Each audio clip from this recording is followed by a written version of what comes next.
constat sur l'abandon des techniques traditionnelles qu'on avait dans le passé et qui, au constat aussi du délabrement des maisons traditionnelles, des maisons construites en banco, ont vu qu'il fallait trouver un moyen de pouvoir relancer cette pratique qui est vraiment ancestrale, mais qui avait tendance surtout à disparaître au profit des constructions en ciment.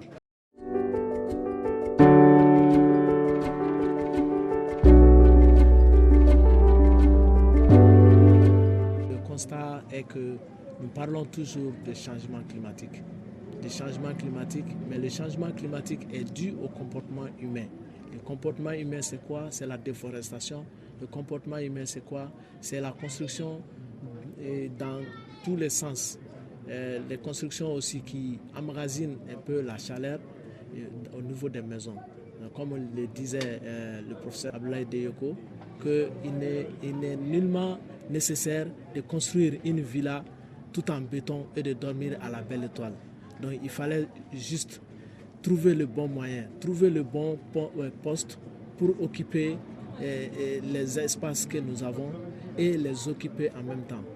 Il ne s'agit pas de construire et de dormir au dehors, mais de construire pour dormir dans le confort. Et le confort se trouve dans le banco, dans l'utilisation des matériaux traditionnels, des matériaux locaux surtout, qui peuvent vraiment donner lieu à des utilisations modernes avec l'implication des architectes qui sont vraiment spécialisés dans ce domaine.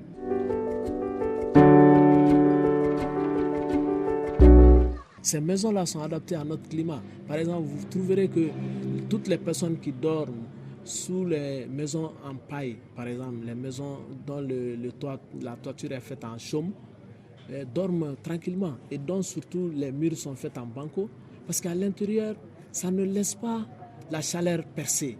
Mais vous voyez une maison en ciment, ça capte la chaleur de dehors et pendant la nuit, ça réfléchit ces chaleurs-là à l'intérieur. Et donc du coup, c'est invivable à l'intérieur, ce qui fait que les gens sont obligés de sortir.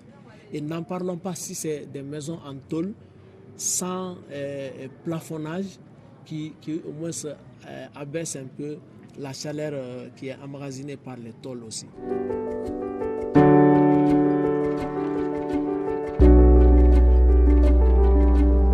Vous constaterez que les premières constructions dans le monde, les plus belles constructions qu'on est en train de regarder partout ailleurs en termes de tourisme, que ce soit en Égypte avec les pyramides, que ce soit en France avec certaines cités entièrement faites en banco, que ce soit un peu en Amérique du Sud, dans les zones de Mexique, toutes ces constructions qui ont été faites en banco, Tombouctou, Djenné, c'est que ce sont des constructions anciennes, mais qui sont d'actualité de nos jours parce que les techniques employées à l'époque ont été faites sur la base de beaucoup de calculs, mais des calculs non écrits.